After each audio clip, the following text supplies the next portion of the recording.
here with Shelby Weaver Splain and her chauffeur, Jason, who has accompanied her, and we want to welcome them to our Nicholson Heritage Committee and our special day here to receive an award. We have with us two of our county commissioners that have always been, all three of them, very supportive of our project here. Board people, Ms. Joan Jenkins, who is our secretary, and Ms. Marion Sweet, who is a chairman emeritus. Tina has been the membership person for a long time, Tina Brace, and Bill is a welcome helper, and Josh is manning the cameras, and he is vice chair, and his daughter, Monica, there she is. I thought maybe she was taking a nap. Well, today, Shelby is here for a special purpose. She is the Education and Special Initiatives Coordinator for the Pennsylvania State Historic Preservation Office. In this role, she manages the statewide planning process, serves as editor of the Pennsylvania State Historic Preservation Office blog and monthly newsletters, coordinates annual community initiative awards, prepares office's promotional reporting and educational materials, assists staff with training, outreach, and program activities. She is a native of Bucks County and holds a master's degree in historic preservation planning from Cornell and a Bachelor of Arts with honors in historic preservation from Goucher College. Prior to joining the Pennsylvania State Historic Preservation Office in 2014, she worked as a historic preservation consultant for 17 years on projects throughout the Mid-Atlantic region, particularly historic tax credit rehabilitations, National Register research and nominations, historic structures report, and community and cemetery survey and documentation. And let's please give a welcome to Shelby, who I hope has some information for us. Thank you, Shelby. Good afternoon, everyone. I'm really excited to be here today to deliver this award to you. And I will say the only reason I have my phone with me is because I am hotspotting that to my computer so I can show you a live demonstration of our online system. So Josh had asked me to talk a little bit about our office and kind of what we do in our programs, in addition to a little bit about the awards. And one of the things he mentioned was our records and our records room and what we have and what kind of information we collect. So I know it's a beautiful Saturday afternoon, so I promise not to drone on for hours, but I will go through just a few slides, and then we can kind of talk back and forth with you all. You know, it's a small group, can ask questions. If I don't cover anything you're curious about, you know, we can talk about that as well. So what brings me here today, as Bob mentioned, is our Community Initiative Award, which I'll come back to at the end of my presentation. We can have the formal handoff and some photographs, but that is it over there on the pedestal. You can see that it is the more traditional signed certificate, but then it is also the very non-traditional time capsule. And we've been doing this award program now since about 2016. And we pick only 3 to 4 awardees each year. And in this past year, the Nicholson Heritage Association, your cohort, there's 4 awardees that we picked out of a field of 50 or 60 candidates to narrow down in what we looked at. And, you know, we don't have a very, that's what I'm looking for, like strict or formal submittal process or nomination process. Sometimes we find people because one of our staff is reading a newspaper and would say, hey, these guys are doing some really great historic preservation preservation work. This community is really investing in its places, you know, that matters to them. So that might be a way you get on our list. We kind of look back over the whole year and just collect things on our list as we look at them. We talked to our different partners. I know that you all also received an award from from Preservation Pennsylvania. You know, so we talk with our partners and also kind of see what they know about that we could kind of add to our list as well. So, as I said, you guys were one of 4. The other 3, one is the, see if I can remember them, in Bucks County, it's a cemetery, the Slate Hill Cemetery. They claim to have, see if I get this right, either the oldest headstone in the country, surviving headstone in the country, or in Pennsylvania. And I know those are 2 big differences, Pennsylvania or the whole country, but I believe it's from 1698.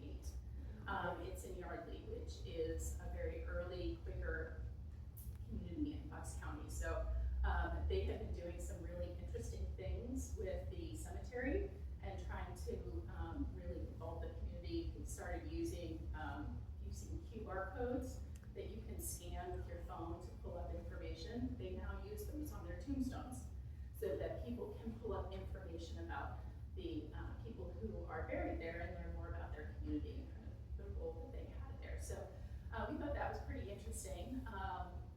Another group is the in Lock Haven, a Hotel Fallon. A family took a very rundown, condemned kind of white elephant, if you will, beauty of a building that had sat on the river, kind of as a gateway into town for a long time, and was built for the Queen of Spain when she had owned that part of Pennsylvania. So it dates, it's quite old, and had fallen on hard times, so they won an award for their work to try and bring that back as well. And then the last one is with a gentleman in Titusville who has worked to create kind of a multi-venue type space in an old ironworks factory that sits right at the south entrance to Titusville, and it's become a really important part of revitalizing that community. So the awardees, as you can see, really cover a wide range of places and types of places, and everything that they have in common is kind of a commitment to a place, to a historic place, and some perseverance. All of those projects that I just mentioned have been a long time being realized. I think, you know, it was, correct me if I'm wrong, 12 years, I think, about, until, you know, from this project kind of started until it got off the ground and came to fruition. And certainly the commitment and perseverance that you all have to this place and what it represents and what you saw as its potential is really, really remarkable. And that's what we want to celebrate, you know, with this award, and why we do these awards every year is to recognize hard work at the community level like that. Because often that's what goes unsung, right? It's the small things that are happening in all of the small places in Pennsylvania that, you know, make a difference. So I think if my director, if our office director were here right now, she would say, Shelby, remember to thank them for all of their hard work, because, you know, we're only here because of, you know, what you all have accomplished. So thank you for that. So I would go off that little spiel, and we'll come back to that. So if you are even wondering, like, oh, that's great, Shelby, but I don't even know what your office is, or who you are, or what you do. So we are the PA SHPO for short, which stands for the Pennsylvania State Historic Preservation Office. We are one of the bureaus of the Pennsylvania Historical Museum Commission. So that's the big state agency. And so it's us with the State Museum of Pennsylvania in Harrisburg, the State Archives, and then all of our historic sites and museums. I believe the closest here to you all is probably Beckley, Miners Village, is a state-owned historic site. So that is one of our properties that we own and manage. So our role, you can see, this is our office here from January in the lower corner. So we're the official historic preservation agency for the Commonwealth of Pennsylvania. And so what that means is that we administer a host of programs that are both federal and state. So some of these programs are authorized by something called the National Historic Preservation Act of 1966. So those are some of the that's our federal programs.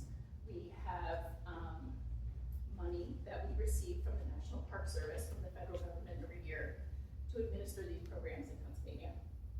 Some of our other programs, and I'll talk about those in a little bit, some of our other programs are state programs, either through what's called the Pennsylvania State History Code or through different legislation like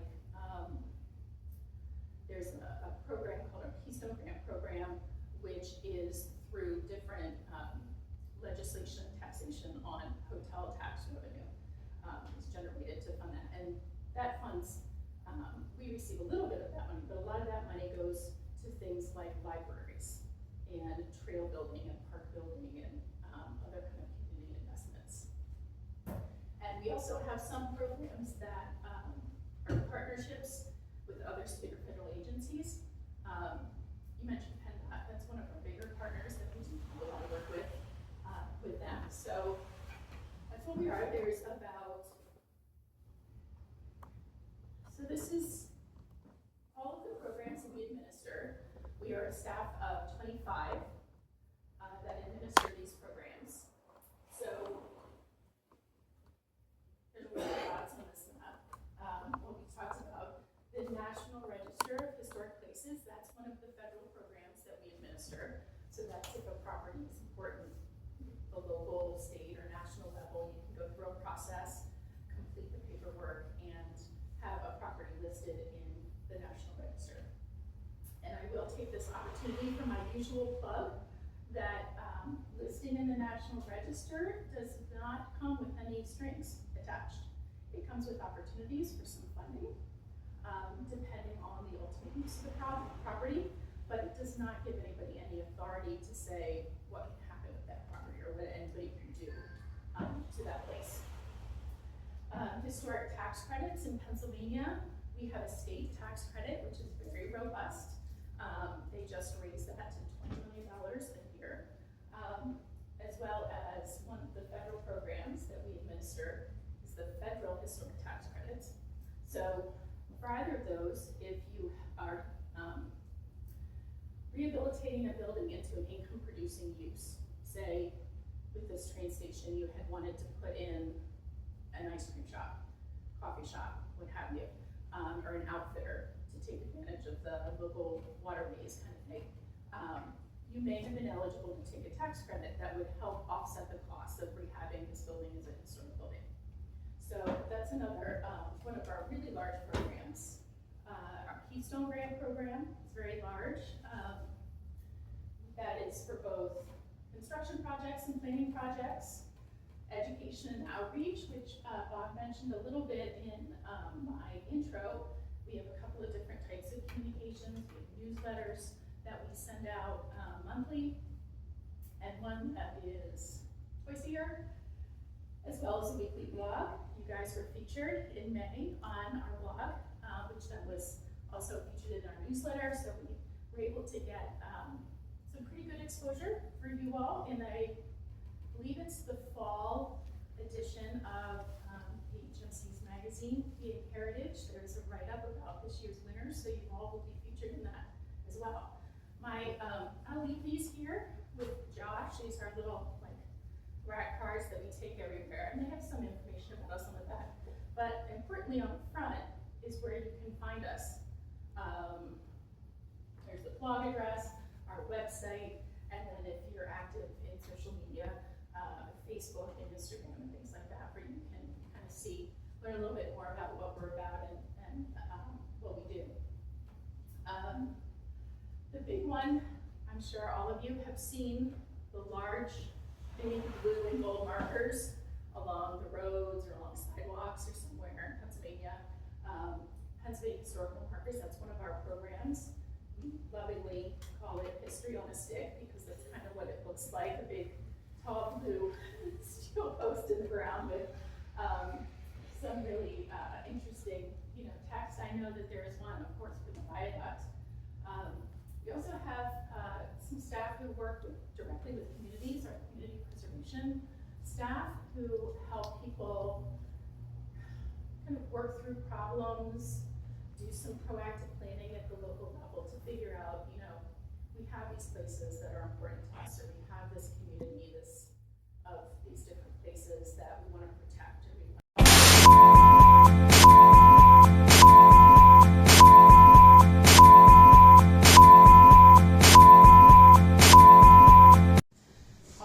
we had almost 500 different engagements, so we consider something like this that I'm doing with you all here today an engagement. We did almost a little over 450 of those last year, and through all of our different ways of communicating with Pennsylvanians, we reached over 33,000 people. So that's kind of our targets that we're hitting each year with what we do.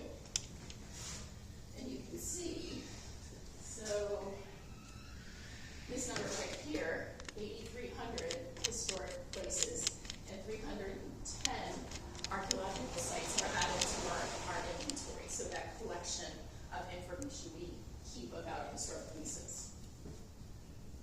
So we are tasked by federal legislation and state legislation to keep a list of all the places. Depending on the legislation, the wording is a little bit different, but we're charged with keeping information about Pennsylvania's historic places. It's up to us how we interpret that and how we do this. Our office was established, so the federal legislation was 1966. Pennsylvania, through the predecessor of PHMC, the Historical Commission, had started collecting information about places back in the 1920s, 30s, and 40s. They were already starting to keep records, going out and doing a lot of photography of buildings, particularly during the Depression era. The Works Progress Administration, now it's the association, the Works Progress Administration often sent out-of-work historians out to do survey work, to do documentation work, to take photos of what were then considered the most important of the important places, and make drawings of them and write up the history of them. So that's kind of the early beginnings of that. What we keep and collect in our inventory, which started back in the early part of the 20th century, was all paper-based.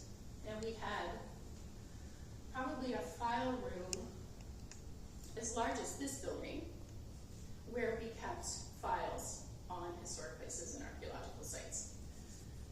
They were, culled, consolidated, some were shipped off to the State Museum, some were put in long-term storage, but literally millions and millions of pieces of paper and photographs of historic places. So we collect for what we call above ground resources. So that's going to be anything built on the ground. Bridges, buildings, structures, landscapes. So if you look, there's like a big agricultural vista. My husband and I were driving up here today and kind of cutting back through to get to Nicholson. There were some beautiful, beautiful view sheds as we kind of crested some of those hills. So that's something that we would document as a landscape, as important. Also things like entire neighborhoods or entire, we call them districts, but maybe like a commercial area, a downtown area of a community, or maybe a residential neighborhood. And then as well, we collect information about archaeological sites. Sometimes, like, I was looking for one that was up in this kind of neck of the woods, that I could actually share the location and the name with you. We don't share that information very readily because we want to protect the archaeological sites from looting. This, I believe, is the Up and Glow Rock Shelter, which is in northeast Pennsylvania. So that's an archaeological site, even though it's above ground, but that's where I'm doing a lot of excavating and learning more about the pre-contact humans who live there through archaeology and through digging. So that's kind of what, in a nutshell, we collect information about. So, there's a couple of reasons why.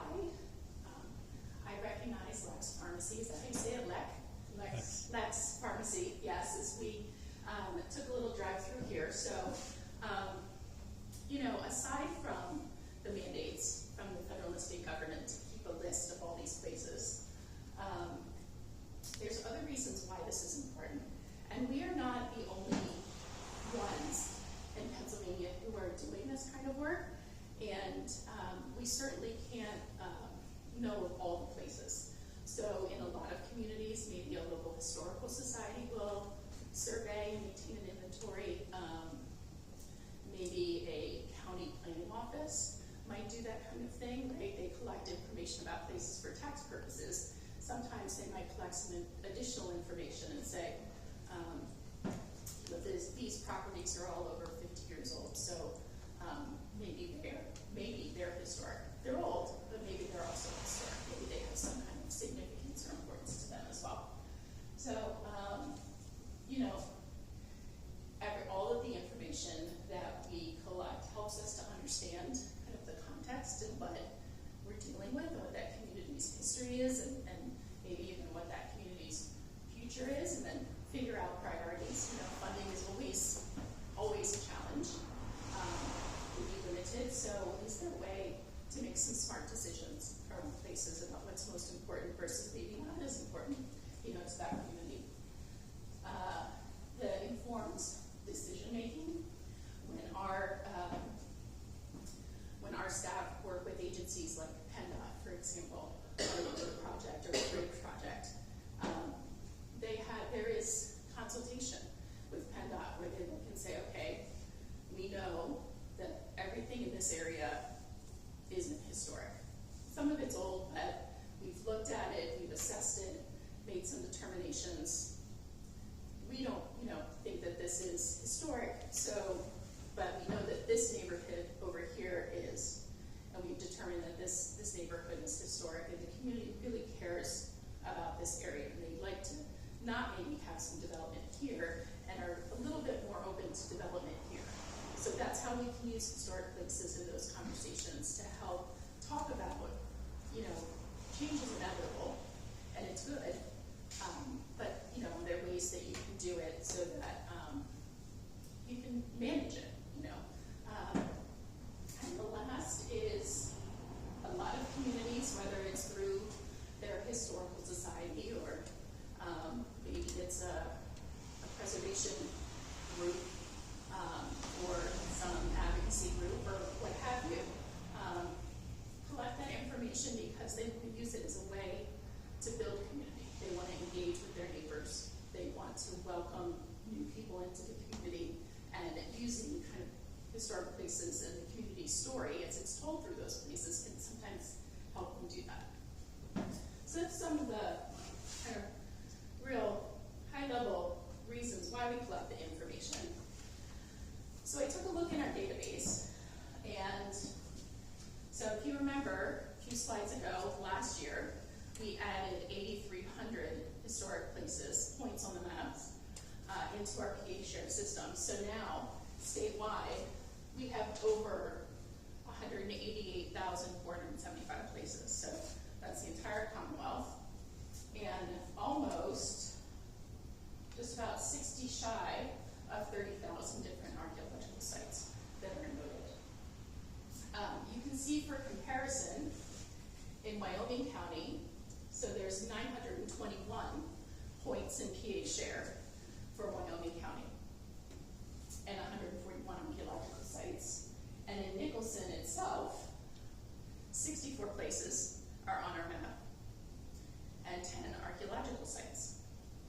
And I looked at that. So one of the initiatives our office has had the last few years is called something we call our baseline survey initiative, and that was kind of the brainchild of our very creative director, who gave us the charge of saying it's been a really long time since we had a survey program that was very robust and adding, you know, points on the map all the time.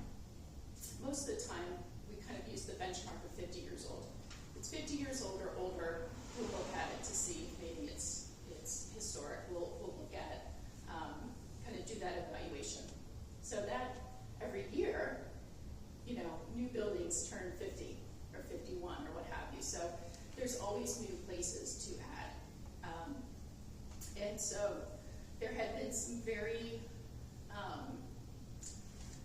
active counties in the 70s and 80s that were adding places all the time, you know, hundreds of them. And then it kind of had a little bit of a lull. We were still doing it, but not in a real concerted effort. So we kicked off this effort to collect 28,000 data, about 28,000 different places across Pennsylvania over this period. And so Wyoming County was one of those places that we wanted to go and collect information. We looked at our inventory and said, you know, we really don't have a lot, and what we do have is kind of old. So let's go back.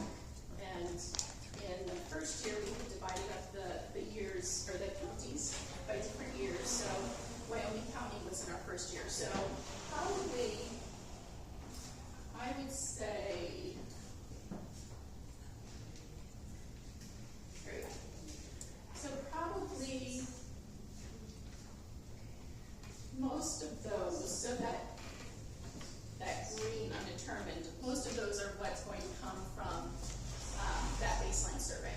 So that means we had a consultant come out, they drove through Nicholson, maybe you even saw them, taking some pictures. They were doing, it used to be the old school way when I started practicing preservation, still did it this way, where you had a lot of paper and a pencil and a clipboard, and you went building by building by building and filled out, you know, form upon form by hand. Now we have an app that takes information and puts it right into our PA SHPO system immediately, kind of online. So once they're in the field taking their pictures and taking their notes, it goes right directly into our system.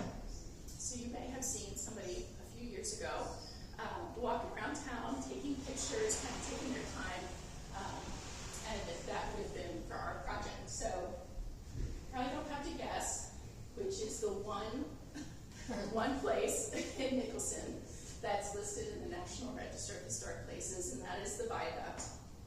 That is the only one that's listed.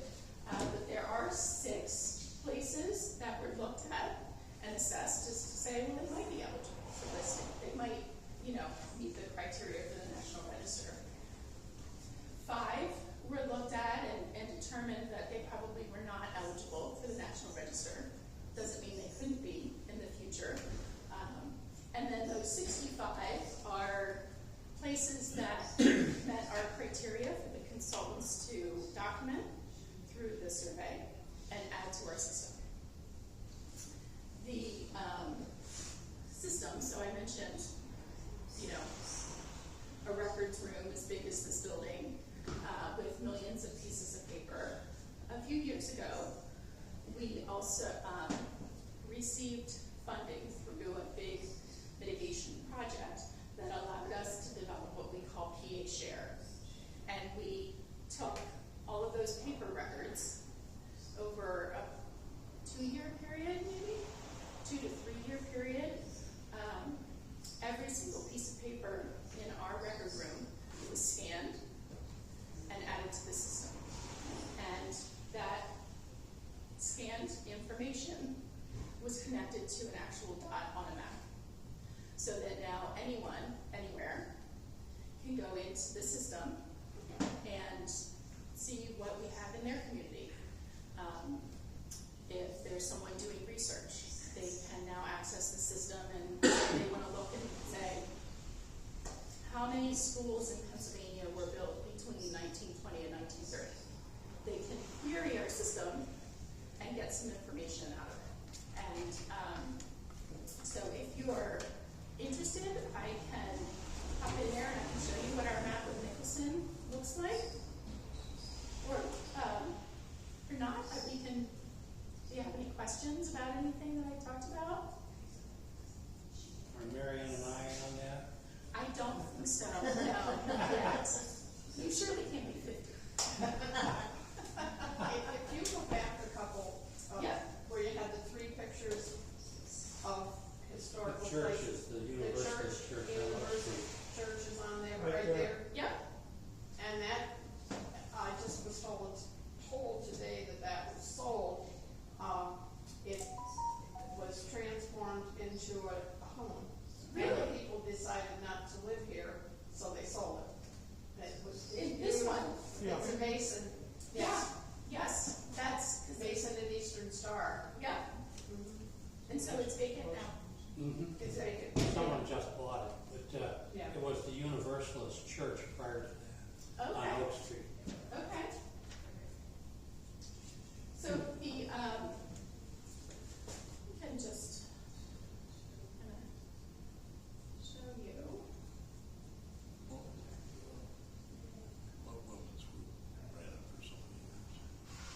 Eastern Shore.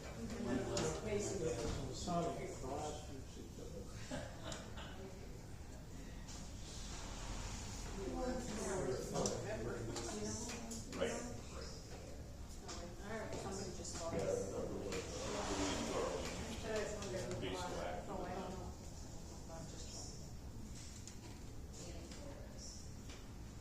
All right, so There's a couple that owned it, I didn't know. I put in our system here that I wanna know everything that's in Nicholson Borough. Just a very simple search.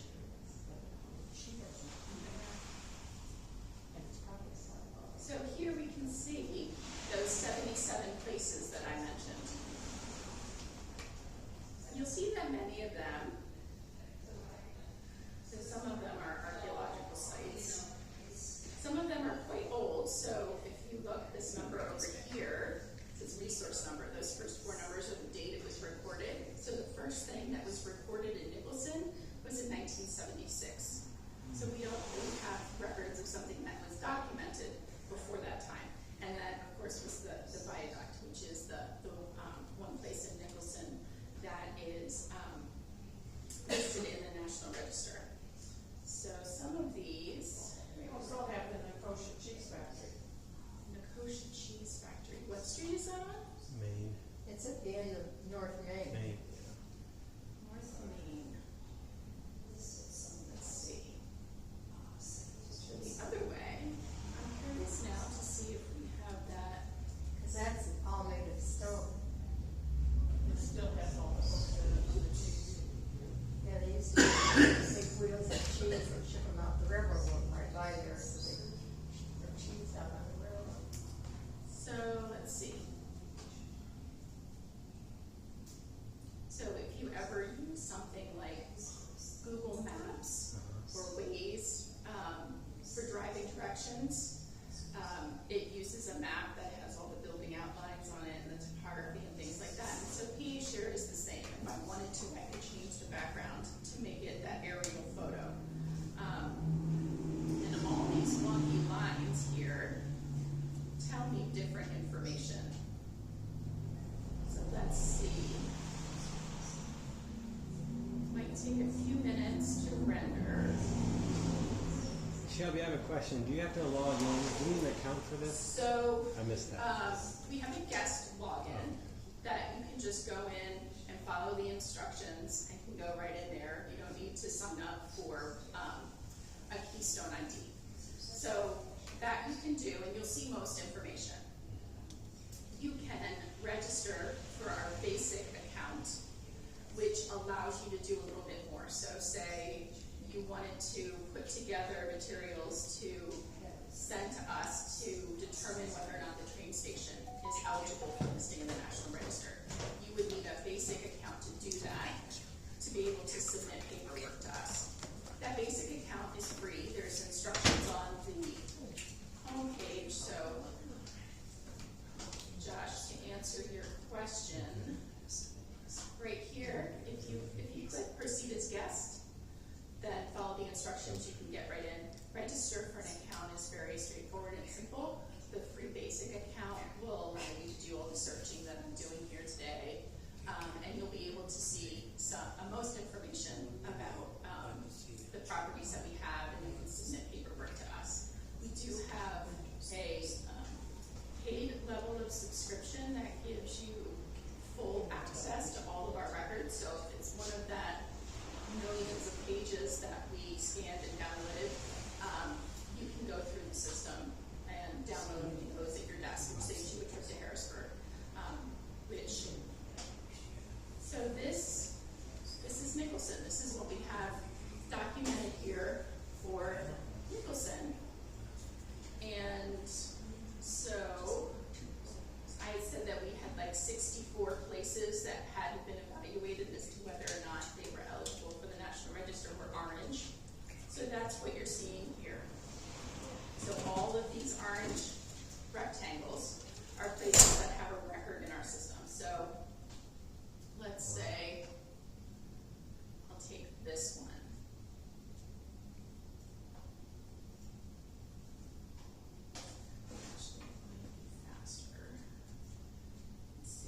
most things, this is how they'll show up. So whether you, that point that I clicked on the map was kind of taking its time, because it has to return a lot of stuff, and I'm just here on my hotspot. But this, I opened from the list, so the same place when you do it from the map or the list, it's here. And so what this gives you is some basic information. It tells me where it is. It's this little triangle here that's been highlighted. It gives me a current photo that I can see there. And then it gives me some other information. What municipality it's in, its resource information, its year built. This is a circa date because this was just done by field survey, and some very basic historic research. It tells me it's covered in vinyl right now. Its style, its architectural style, is kind of reminiscent of the Italianate style. And we can ascertain from a little bit of historic research that our surveyors did, and just how the building appears, what its historic function was. And then we can see that the photos here, that if we wanted to download it, if there was some other information that the consultants had collected, there might be some things here that you could download. But it gives you, some interesting information. There's some additional details because this was through our baseline survey. There's not too much, but let's see. If I open. How often do they update that survey, or how often do they do the survey? Do they update the individual resources? So there will probably not be somebody from our office going back through Nicholson specifically, I don't believe, anytime soon. So this was part of a big 3-year effort to get a major survey program underway again, and it was Commonwealth-wide. So there were like 27 or 20,000 places that were documented with our researchers. And so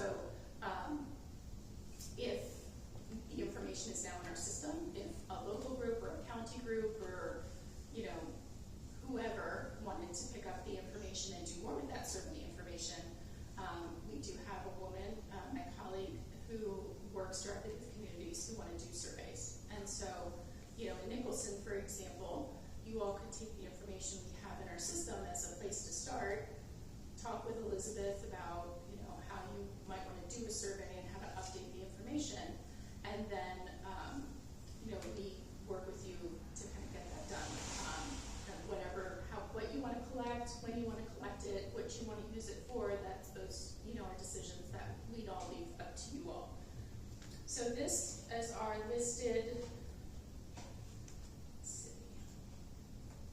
building. So now this is the National Register form that officially put the Tunkhannock Viaduct on the National Register of Historic Places. So this is what is sent to Washington, D.C. and approved by the National Park Service, and it's entered into that list of the nation's list of those things that are considered worthy of preservation. So this one is from 1979. They no longer look like this, kind of old school, and you can now do it all, on your computer instead of with the typewritten and done by hand.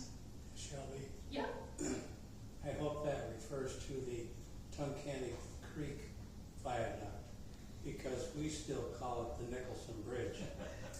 You know what? It says and/or common name, Nicholson Viaduct. Yes. Well, railroads traditionally would name their structures with a tributary, not a town.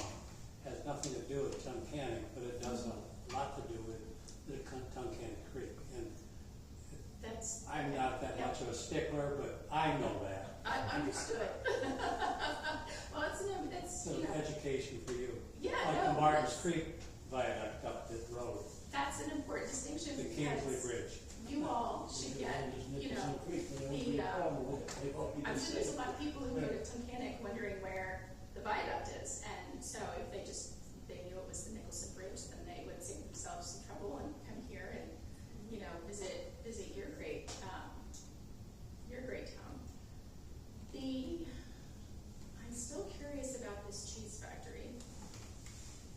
So I see the Nicholson Lumber Company, is that still there? It's Yes. right, Oh, yes. it's right near there, so. It's across the street. It's It's just across the street. just before the cheese factory. Well, And the borough owns the cheese factory, right, Joe? Yes. Yeah, so it's, So, which one's the cheese factory? right there. That's it, right, I can see it. Right there. All right. So, one of the fun things about being on staff at the PA SHPO, which we all find fun, I don't know that many other people might, but I have our survey app that I was telling you about, that the people who documented this in all those places in Nicholson a few years ago. I am going to go up and take some photographs and add that to our inventory while I'm here today. And this, let me just turn off something. So how long did they make cheese there? Everybody just calls it a cheese factory? Around 1880 something maybe. Okay. Isn't it also used for something else too? Cheese Yeah, factory. for storage, but. Nothing other There's no- than that's what the cheese factory- What kind of cheese? They made big wheels of cheese, and inside there's big hooks come down from the ceiling, and they hung the cheese on it. Oh, Because also there was creameries right there, which they needed the cream and the milk to make the cheese. Oh, Joe, yeah, this Kosher. way, done, there's a new project for you. We brought that up, I can't tell you how many times. We would love it, we would buy a heartbeat if we could afford to do anything with it, but, Do you know how many other it's made of structures stone, up like it's that? got a slate roof. I know that's what you want to And do. inside there's, the big hooks are there, that they hung the big wheels of cheese. But the railroad used to run right by there, of course, and then they load the cheese in the railroad cars and it would go to New York City. Okay. Nicosha is the name, and there's, the Nicosha family was here not too many years ago. They were here when Wes Herron was here and visited the cake factory, but I think the Nicosha family still is somewhere in New York City. That narrows it right down. And their home is Yes. right down the end, Just sold.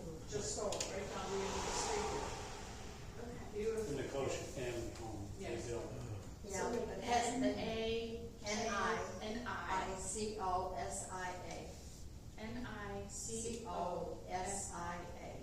And the Okay. family, you know, like, they came when Wes Herron was still alive, he's not here now, but, they came and checked stuff out and went through the building.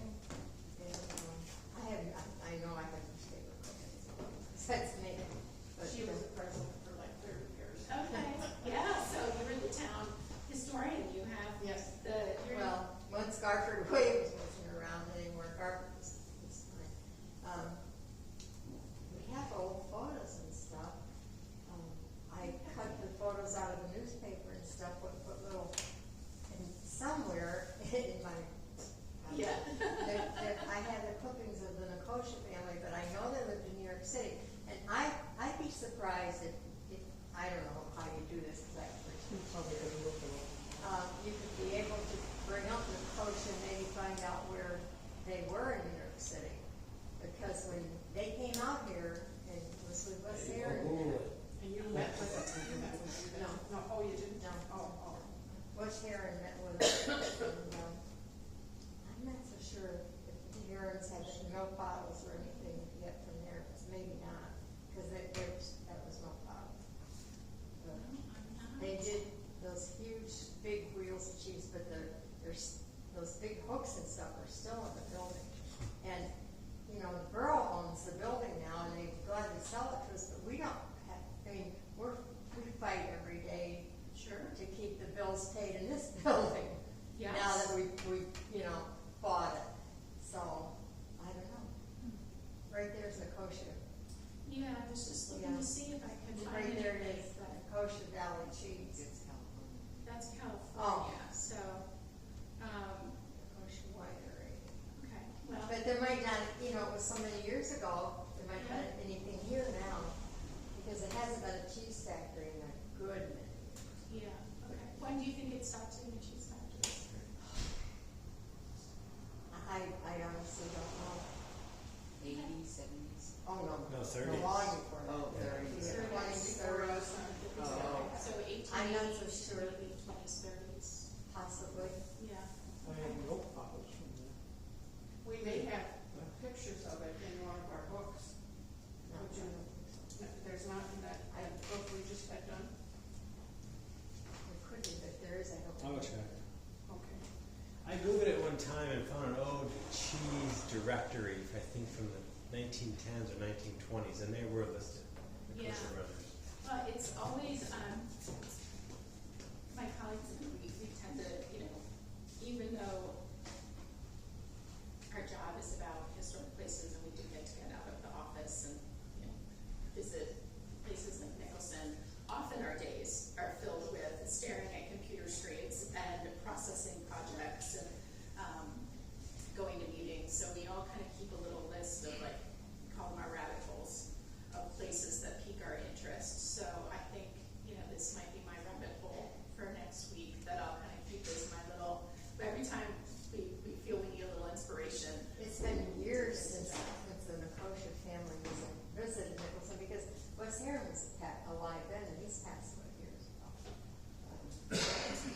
So It's an awesome, awesome building. Yeah, we're It's made of gonna- stone. When you see it, it's like, it's made of stone, and the big hooks are still in there.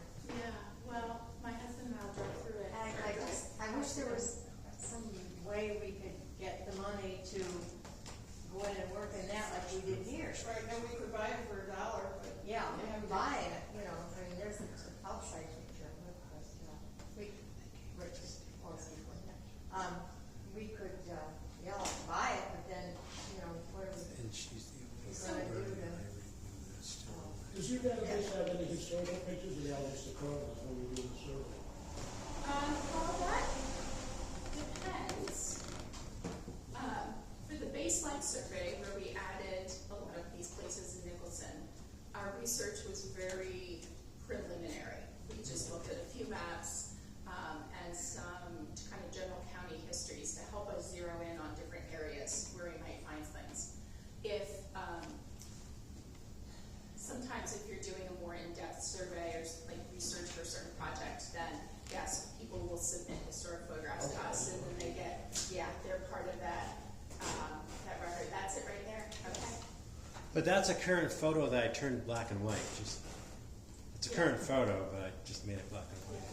Yeah, I just happened to think, I know I saw it somewhere in here. Yeah.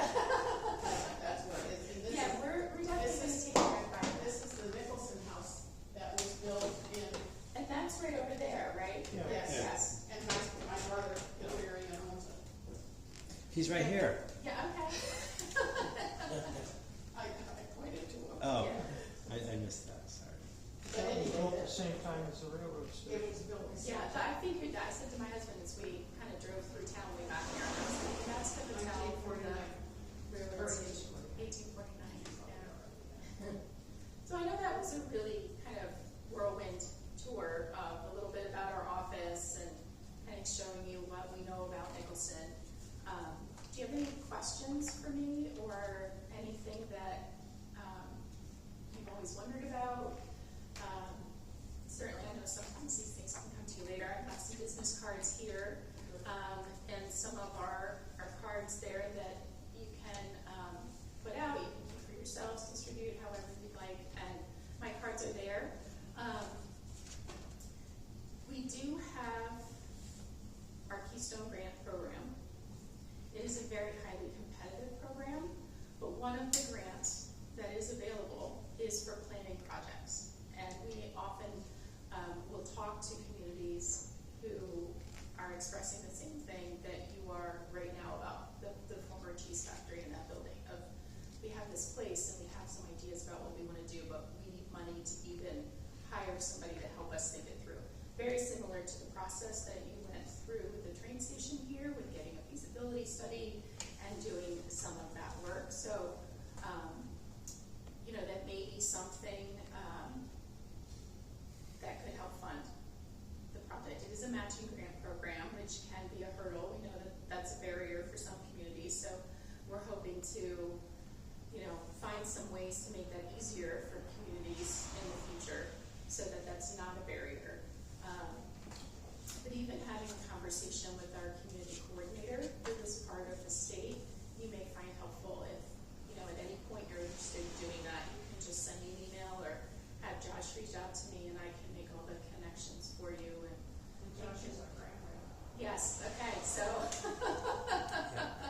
What's the maximum amount you can request for that grant?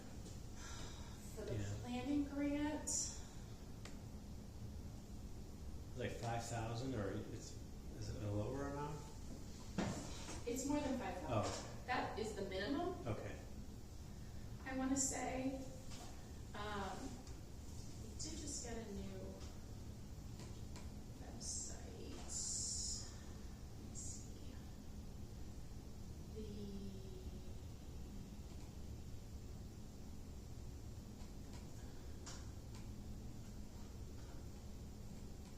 Keystone grants. Maximum awarded amount is 25,000. But it was a match. But so, it is a yeah. match, so the higher you go, the higher the match you need. Is it 50-50 or? Yes, Yeah. 50-50 cash match, so, there are different you can use other federal monies or Yeah. sometimes state monies as match. Karen Arnold is the woman in our office who manages that program, and, she's been doing that for quite a long time, and Oh, I met her when she was in Towanda doing the grant workshop. yes, for Endless Mountains. Just this year. Yes, so she's the one that you could talk to Okay. about that, but, it's just one avenue of funding, that you may want to consider. Like I said, even a conversation with our community planner could help you guys think through some different options or ideas, for even, assuming, control of the building, you purchase the building and then just need to mothball it. So what's the right way to mothball it so that nothing deteriorates, you keep water out, Well, things like that. It is. our purpose is not necessarily to have tours in 2 years, Yeah, is to get the bloody hole in the roof fixed. So yes. that is a big preservation. Yes, yes. We have our construction grants to do just that kind of thing. And you don't need to be listed in the National Register to take advantage of that money. Sometimes with preservation money, you do need to reach that bar. You need to be listed in the National Register. For our Keystone grants, you don't. You just need to have our office look at the property and say, yes, we think it's eligible for listing, and that's, kind of a threshold for that. Matching grants also. They are, unfortunately, yeah. Yeah, they are. There may be some, I don't know, grants through Endless Mountains. Heritage region, right? Yeah. Yes. Yeah, so there might be some heritage area grants, DNL, with the trail right there, the Delaware and Lehigh corridor. So there's a couple of different options, and so the community coordinator, his name is Frank Rumpine, and he's really great, and he'd be happy to talk to you all as well. Yeah, I'll send you an email if you connect me to him. Yeah, We'll have a conversation. yeah, yeah, absolutely. Any other questions, and then should we just do our official handover, Josh? Yeah.